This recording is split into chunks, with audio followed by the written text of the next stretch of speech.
Considered as read. The gentlelady is recognized to explain her amendment. Well, Mr. Chairman, I sure did miss you and your good to see you as well. Leadership. I had forgotten what critical things we were taking up in this committee.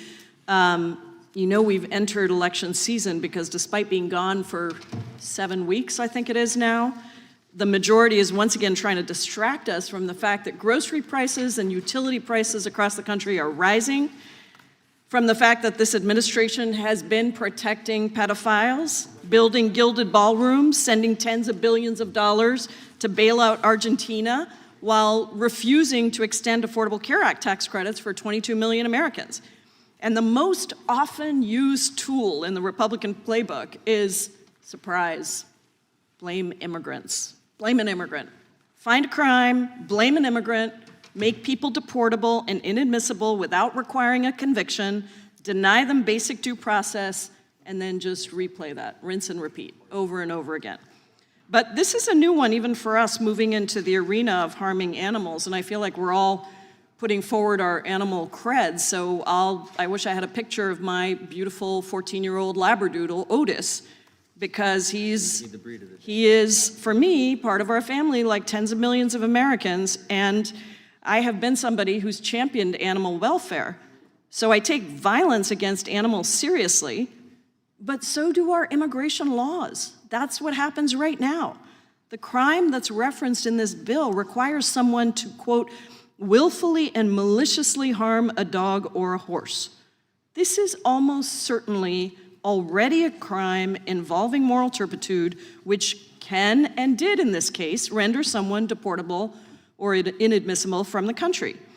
In 2018, the Board of Immigration Appeals made clear that the crime of animal fighting is a crime involving moral turpitude, and that is because there is a clear intent to harm the animal. So the issue is already well covered under our immigration laws, and this bill is not necessary. Now, unnecessary bills alone are not a reason to vote no, but this bill goes further than that. Under current law, a person does not need to be convicted of a crime to be inadmissible. However, under most circumstances, you do need a conviction to be deportable. And when we talk about all the red tape, it seems to me like that's being used as an excuse to just get rid of due process. It takes too long, therefore we're not going to have due process. But once again, this bill, as has been done with so many other bills that we've been voting on in this committee, Republicans don't require someone to be convicted of the crime to be deportable from the country. That means that a green card holder who has lived here for a generation or more could be deported from the country without even being convicted of a crime. The bill was written in response to this incident where a 70-year-old man kicked a poor Customs and Border Protection agriculture detector dog at Dulles Airport. The incident was horrible. The dog was just doing his job. But that man has been pointed out over and over again in this committee, was tried and convicted in federal court in a very short period of time, removed from the country. And so my amendment is, at minimum, what needs to be done is change the deportability section to require a conviction. That's what this amendment does, to require a conviction in order for the person to be removed from the country. It has never been more important for people to have their day in court. Just look at what is happening across the country as federal immigration authorities, led by Gregory Bovino, the head of CBP, inflict terror on American communities. We've seen residential communities tear-gassed without a care for the very young children who have been affected. We've seen a daycare teacher with work authorization arrested at a school, inflicting irreversible damage on all the kids that she cares for. We've seen U.S. citizens brutalized by ICE and Border Patrol. The right to being innocent until proven guilty should be something that every single one of us in this committee can agree to, and a bedrock principle of fairness, due process, and the rule of law. But unfortunately, apparently, when it comes to immigrants and the people who love and support them, this administration and this committee doesn't seem to care about fairness, about due process, about the rule of law. Because under the Trump administration, federal agents have falsely accused Venezuelan soccer players, bakers, makeup artists of being Tren de Aragua members. They've attempted to deport someone for writing an op-ed, arrested U.S. citizens, falsely injured peaceful protesters, including pastors and people of faith. So we need to get back to the basics and protect the fundamental due process rights of everyone as the Constitution requires. Hope I can count on my colleagues to support this amendment. I yield back. Mr. Chairman. Gentlelady yields back. Gentleman from New Jersey is recognized. Thank you, Mr. Chairman. Once again, I think of that word hypocrisy, and my good friend, Mr. Biggs, and a few others have brought it up. So let's just go through this step by step. We have to bring the Epstein case into everything. That's okay. It is a big deal. What happened to those children and those young people was god-awful. The part I don't understand and nobody can explain to me is that my good friends on the other side keep acting as if they are the protectors of children or the protectors of these children. But the reality is that in year one of Biden's administration, they didn't do anything. Okay. But in year two, they didn't do anything. And in year three, they didn't do anything. And in year four, they didn't do anything. So if this was such a big paramount issue, if this is something they cared about so much, that bothered them so much, that hurt them so much, that attacked their moral sensibilities so much, why didn't they do anything when they had the ability and had control of it all? It begs that question. And I think we know what the answer is. So I would ask that they stop it. There are good people on both sides of the aisle that are extremely concerned about this. I, for one, I'm a sponsor of the bill to release the information from Jumpstart, many others as well. But don't take that moral, righteous path that you are above it and you are fighting for them because you weren't there for years, not for days, not for weeks, not for months, for years. Nothing happened. Secondly, animal abuse is never a good thing. And as somebody who at the state legislature, in the state senate, and the state assembly for years that I was there, written a lot of laws dealing with it, you can tell what an individual is about very often by the way they treat children, the way that they treat their elderly, and the way they treat animals, defenseless animals. And quite frankly, when an illegal person hurts an animal, yes, they should be deported. Now, some folks are maintaining that is already the case, and it's not clear, and it's ambiguous, and even Ms. Jayapal, who is very knowledgeable, said, well, almost certainly it's covered already. Well, almost certainly isn't good enough for me. Almost certainly doesn't mean certainly. It doesn't mean definitely. It doesn't mean that it absolutely is covered. So we just want to make sure if you're here illegally, and particularly if you're a bad person and a criminal to boot, you already should be deported. But if you hurt an animal beside all that, we have enough problems, quite frankly, with our own people that were born in the United States of America who are animal abusers. We don't need to illegally import them from other countries. Almost certainly isn't good enough. Let's make sure. What harm does it do, for God's sake? Okay. And then finally, it was said that we're always blaming illegal immigrants. No, we're not. We love immigrants. I'm going to go through this again.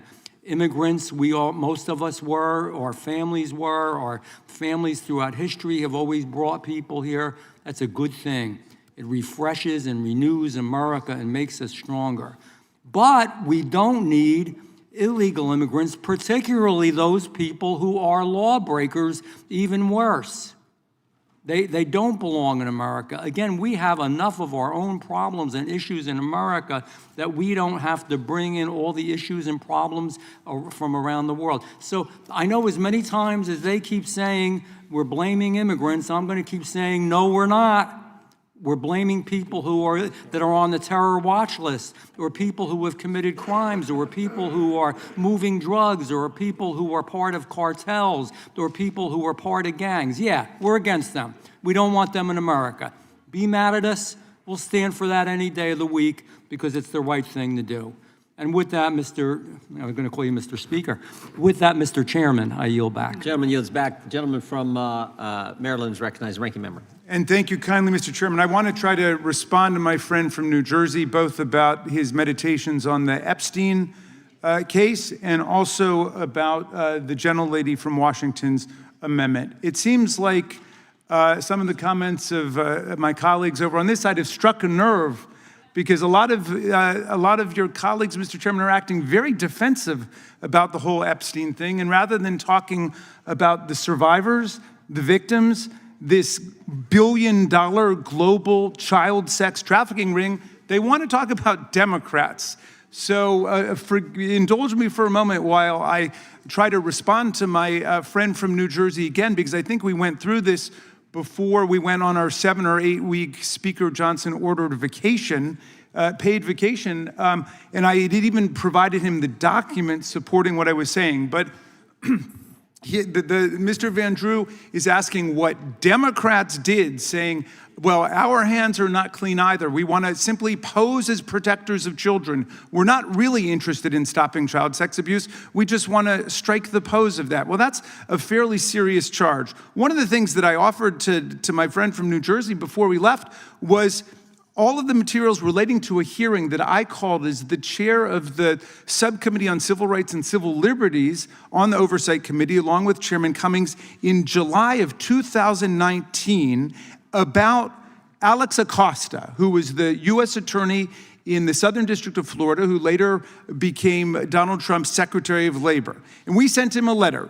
This hearing will examine your actions as U.S. Attorney for the Southern District of Florida in authorizing a non-prosecution agreement for Jeffrey Epstein, as well as the finding by a federal court that you violated the Crime Victims' Rights Act by keeping this non-prosecution agreement secret from the many victims of Mr. Epstein's crimes. Your testimony is critical, and so on. We had an entire hearing on this. So to the charge that somehow we weren't interested and we weren't doing anything, I say false. It has been debunked, and Mr. Van Drew, if you'd like, I can give you the exact same documents I gave you before, if you'd like. Now, let me say this. Let me say this about the Biden administration. I'll yield to you as soon as I have a moment, Mr. Van Drew. You know, it wasn't until Donald Trump that we associated what the Department of Justice did with the president who was in office. We considered the Department of Justice an independent law enforcement branch, and yet nonetheless, we see imputed to Joe Biden what is the reality under Donald Trump, which is he makes all the calls there. I mean, he literally tells them, oh, I want you to go out and investigate Bill Clinton now, or Larry Summers now, just investigate the Democrats, and they do it. And our colleagues who are on the Judiciary Committee of the U.S. House of Representatives don't say a word about it. That's astounding to me. But in any event, okay, you want to view it your way? Let's view it your way. What happened under the Biden Justice Department, under President Biden? In 2021, they prosecuted Ghislaine Maxwell. They successfully prosecuted her, and she was convicted, and in the courtroom of Judge Allie Nathan of the Southern District of New York, she was sentenced to 20 years in prison for engaging in human trafficking, child sex trafficking, solicitation, procurement across state lines, and so on. That was under the Biden Justice Department. So to Mr. Van Drew's claim President Biden didn't do anything, if you want to attribute what happened at DOJ under him to him, he certainly did do something. They convicted Ghislaine Maxwell. Then she engaged in a whole appeals process. The gentleman will remember in 2022, the Department of Justice fought that for an entire year and continued to fight it even while they continued the investigation. Well, then what did your guy do? He got into office and they summoned all the prosecutors, all the investigative files, and they killed the investigation. Despite the fact that this is a more than $1 billion international child sex trafficking conspiracy, they killed the investigation. Nothing to see here. You guys were here when Kash Patel showed up and he said, oh, well, there was nobody else implicated. Nobody else implicated with more than 1,000 victims, hundreds and hundreds of victims. These people going there, exploiting and abusing these girls and these young women, 4 banks filing suspicious activity reports after the death of Jeffrey Epstein. Afterwards, they decide to file these, saying there were more than $1 billion. Yes, I'll yield to my friend. Just a quick point of clarification. Do you know when the Maxwell case was indicted? Was that Biden or Trump? It was under Trump. Again, I'd like to view the Department of Justice as an independent law enforcement entity. So yes, that was pointed out before. He was. It needs to be. May I have one more question? Time of the gentleman has expired. I can yield to you for a question that you can yield then to Mr. Raskin. So I'll recognize the gentleman gentleman's time has expired. He yields back. Gentleman from North Carolina is recognized. Mr. Raskin, I'm going to ask you a question. Just Please. In terms of this whole mantra, one of the concerns that I've vocalized to you is the need to protect truly innocent people in this disclosure, in this effort. And I welcome your acumen and your insights. Is it possible to have a mechanism where people who are truly bystanders, the little men, the little women in New York, in Florida, wherever, to prevent them from being released and forever tarnished in this effort? And I welcome any insights you have. No, and I thank you for the seriousness of your question and also for your great experience as a real prosecutor. As I understand the Oversight Committee's subpoena and what the chair has worked out with Mr. Garcia, that names of victims will be redacted. So clearly they've got the power to do that. There are other names that have already come forward, Lawrence Summers or Bill Clinton. Presumably they can take care of themselves. Mr. Summers has already said he's deeply ashamed, and he ought to be deeply ashamed of his relationship with Jeffrey Epstein. These are the kinds of things that should have come out a long time ago. But I'm with you. You know, you are somebody who should be involved because of your many years as a prosecutor in seeing to it that people are truly innocent whose names just show up. Sometimes the best criminals are the hardest to catch, and they embed themselves with innocent people to make it hard to catch. And in this investigation, over the number of years, I'm worried about the waiter, the waitress, the bellman, the cab driver, the chauffeur, whoever it may be. And if we just willy-nilly release all the files, those are the people that I'm most concerned about. Larry Summers can defend himself. But it's the people who are 20, 25, 30 that don't have the resources of a Larry Summers that I'm. And I hear you. I believe the Massey Kana bill includes such protections. I'll find the language for you in there. Well, there is one concerning piece there that says social embarrassment is not a reason to withhold the information. And I get the spirit behind that language, but in my opinion, it's way too broad, because if there is someone who's innocent, they would not only be embarrassed, they'd be forever tarnished. And I believe that would be a reason to withhold those names. And again, I would love to talk about a mechanism to do that at some point. I'm happy to look at the language with you to see that it's Would the gentleman from North Carolina yield? Yes, I will yield to Mr. Roy. Yeah, I just want to echo the sentiments. And the gentleman from North Carolina and I have been having this conversation over time about our wish and desire to be able to amend language or be able to tweak it in order to ensure that that safeguard is in place, because I too have the same concern that it could be overbroad in terms of what it might mean for an innocent individual. And I would just note that, and I mean this respectfully, because I think that was a good back and forth and agreement, that the ranking member used an example out of the Oversight Committee in terms of redactions. I agree. I do think that there was a lot of good faith effort, there to do that the appropriate way. But we're talking about here, Congress is now statutorily, we're coming out and we're saying do X, right? We're going and inserting ourselves into the prosecutorial function. For all of the politics aside, our general agreement that we want the maximum transparency, but then that raises questions, right? We're not sticking ourselves into the prosecutorial function for every case. There are tens of thousands of cases right now for the Department of Justice in every United States Attorney's Office. We're doing it for this one because of the egregious crimes and because of the political nature of it. But that raises questions of Congress saying, hey, release X, and then what happens? What happens with grand jury secrecy?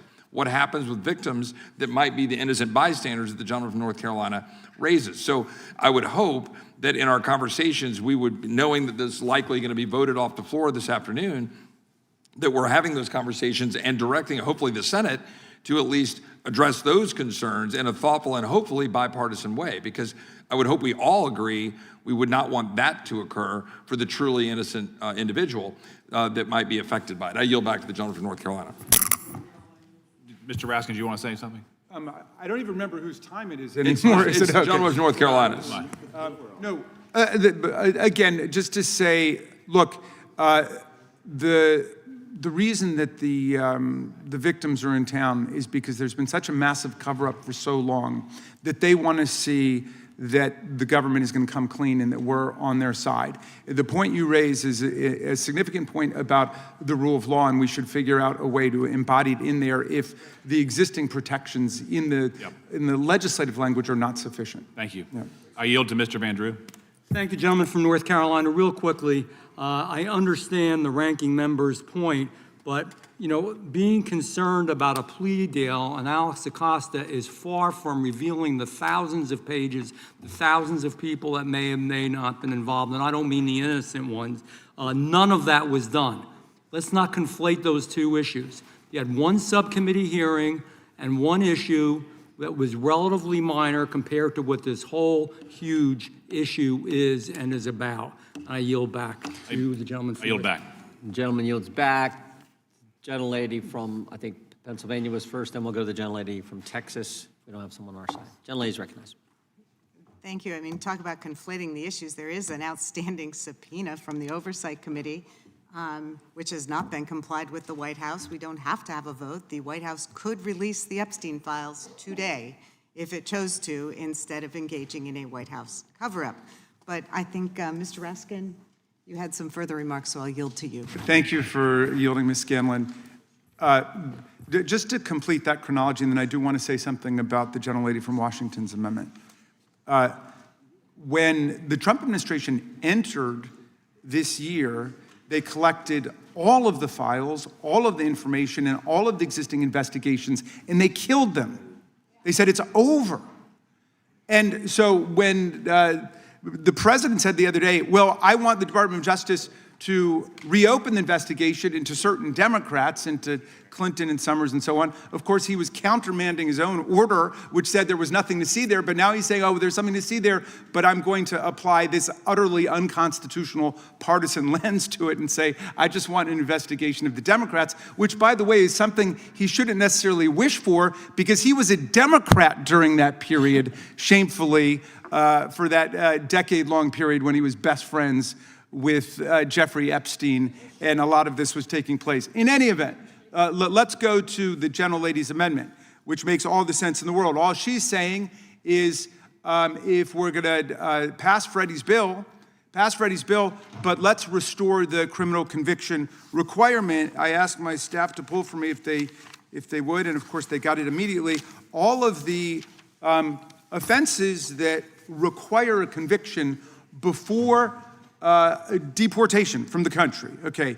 And I don't even know if I've got time to go through all of them. It's basically, A to Z, attempt to commit an aggravated felony, alien smuggling, bribery of a witness, burglary, child pornography, commercial bribery, conspiracy to commit an aggravated felony, counterfeiting, crime of violence, destructive devices, drug offenses, failure to appear, and so on and so forth. Okay, so you asked the question, well, what's the big deal? Yeah, we know it's redundant. They already got Freddie's kicker, and he was deported and spent 3 days in jail. We already took care of that. He had to pay his fine. But what's the big deal? We want to have, a piece of legislation in Freddie's name. The problem is that are you going to pull the rug out from beneath dozens of these criminal offenses where a conviction is required? Do we really want to start letting unelected government bureaucrats, people in the executive branch, just describe somebody as a kicker or a terrorist or a drug smuggler? We're going to be dealing with a lot of legislation like that. This is the Judiciary Committee. We are the people who should be focused on due process, right? Everybody has a right to due process. For some people, due process isn't even enough. I mean, you think about President Trump, who has dozens of criminal felonies to his name now after he was arrested, well, not arrested, but charged, indicted, prosecuted, convicted. He had the presumption of innocence. He had unanimous grand jury requirement. He had the right to cross-examine witnesses. He had the full panoply of due process protections, and still he says he wasn't treated fairly. How about somebody who you're going to dispense with all of the due process requirements, and somebody's just going to say they're guilty? Or we think you admitted it because the way you responded to our question. I mean, come on. Let's not think so short-term and in such a partisan way. Let's think about the rules of the game that we want going forward. So I'm definitely voting no. I hope all of our colleagues who are interested in due process will not get us on this slippery slope. And I thank my friend from Pennsylvania for yielding, and I yield back to you. Ms. Scanlon, I yield back to you. Thank you, and I would yield back. Gentlelady yields back. Gentleman from California is recognized. And we'll come to Thank you, Mr. Chairman. That's the whole point of the bill. If they deny the charge, that's a whole other matter. If they deny the charge, then this bill wouldn't apply. It only applies to the individual who's already admitted to the offense. The gentlelady, I think correctly, states the effect of this bill. A green card holder who's been here for years can be deported under this bill if they've admitted to assaulting a law enforcement animal. That's the whole point. Without this law, that same green card holder, again, a guest in this country, could remain in the United States indefinitely while litigating whether or not that act constituted an act of moral turpitude. What the gentlelady proposes is that even if the alien has admitted or even boasted of kicking a law enforcement animal, they can remain here indefinitely while arguing whether or not that constitutes a crime of moral turpitude for them to be removed from the country. The gentlelady says, well, don't worry. This will almost certainly be held grounds for removal eventually. It's that qualifier, almost. That's the problem. Kicking a beagle shouldn't almost certainly be removable. It should be certainly removable if that beagle is acting in a law enforcement capacity. Yes, in this case, Freddie's attacker was stopped at a port of entry. He was quickly ejected, but here's the problem. If he then crosses the border illegally, takes up illegal residency, applies for asylum, he cannot be deported until a potentially lengthy and expensive court process to determine whether or not that act that he's already admitted to meets the legal standard of moral turpitude. And that's what this bill fixes.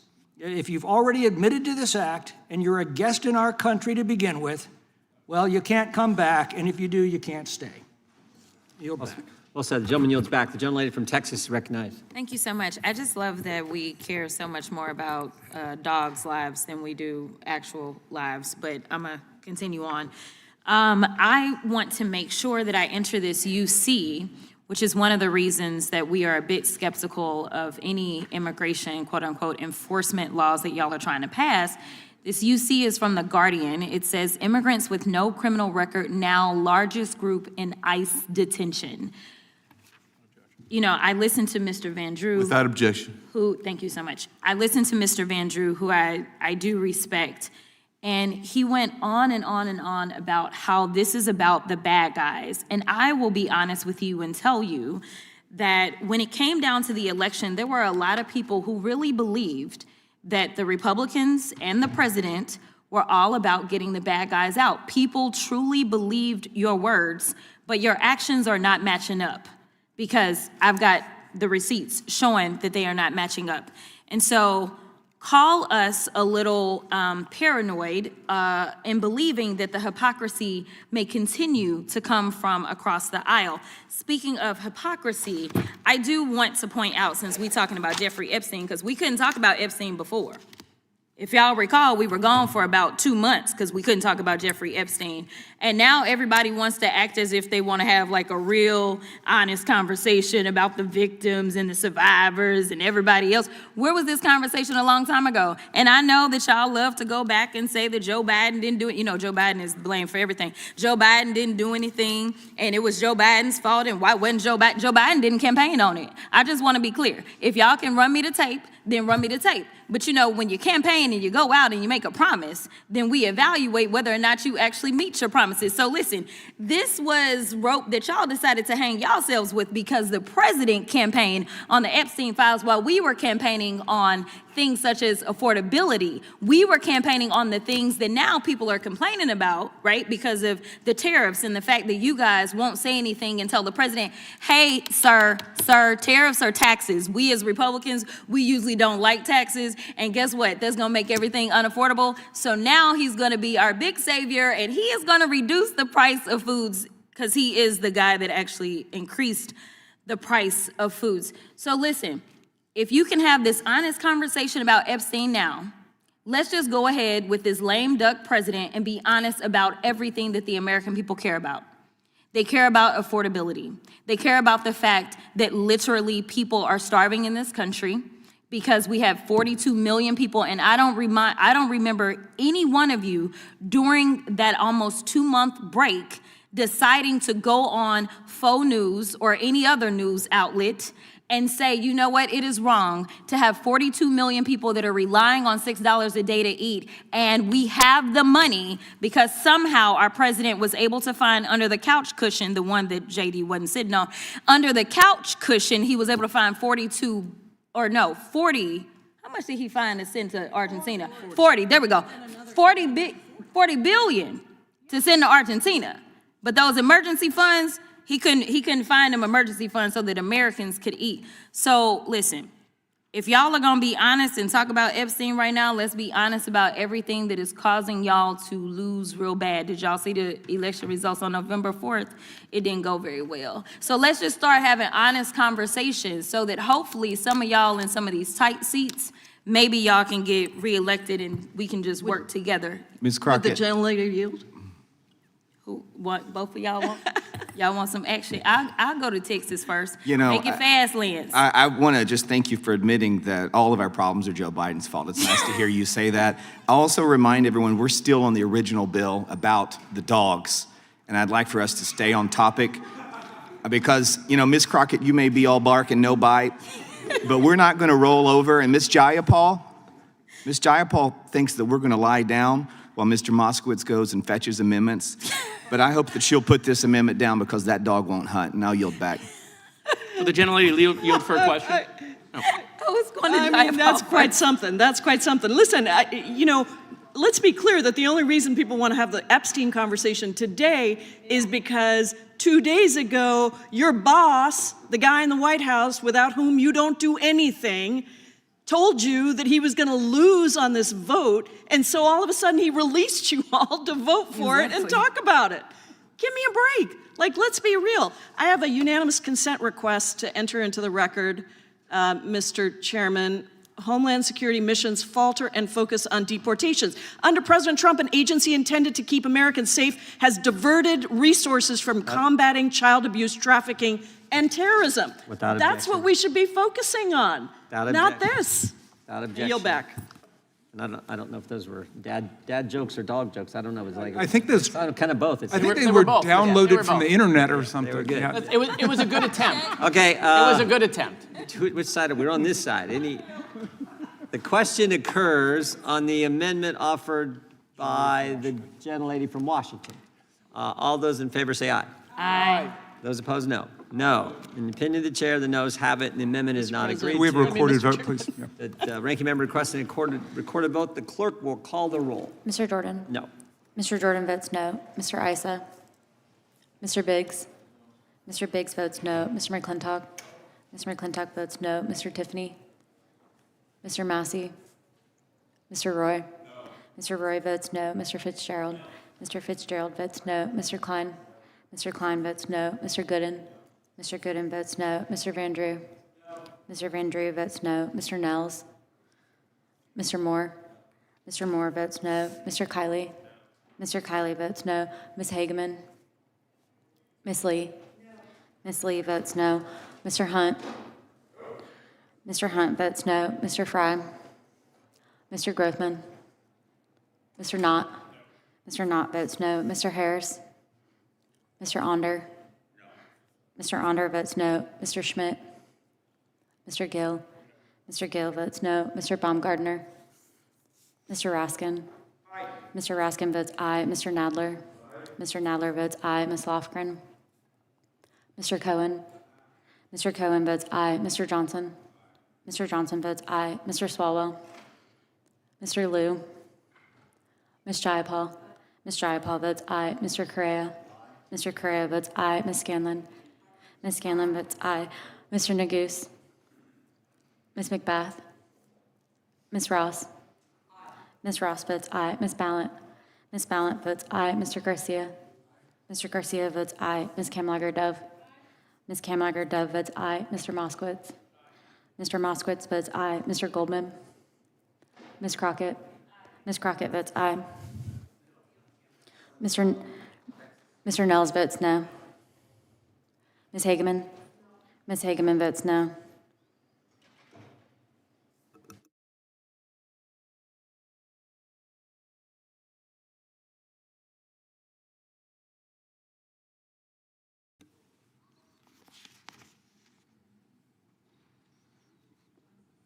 Mr. Chairman, there are 13 ayes and 17 noes. The amendment is not agreed to. The question now is on the adoption of the amendment in the nature of a substitute. This will be followed immediately by a vote on favorably reporting the bill. All those in favor say aye. Aye.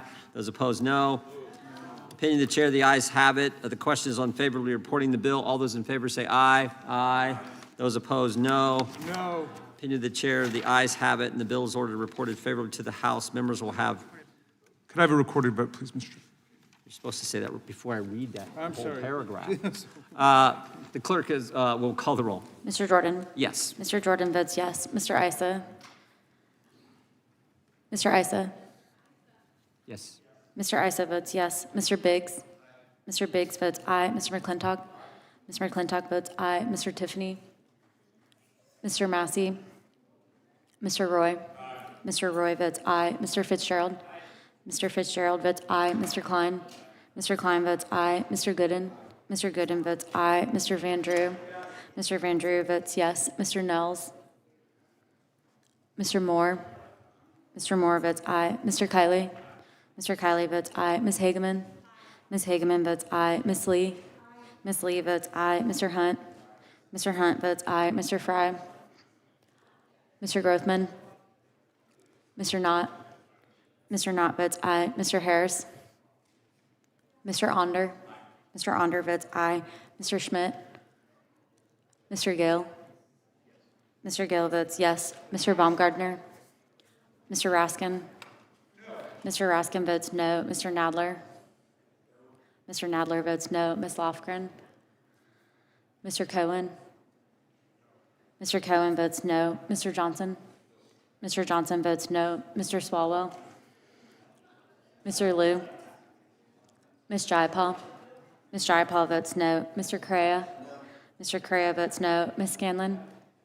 Ms. Scanlon votes no. Mr. Neguse? Ms. McBath? Ms. Ross? Ms. Ross votes no. Ms. Ballant? Ms. Ballant votes no. Mr. Garcia? Mr. Garcia votes no. Ms. Kamlager-Dove? Ms. Kamlager-Dove votes no. Mr. Moss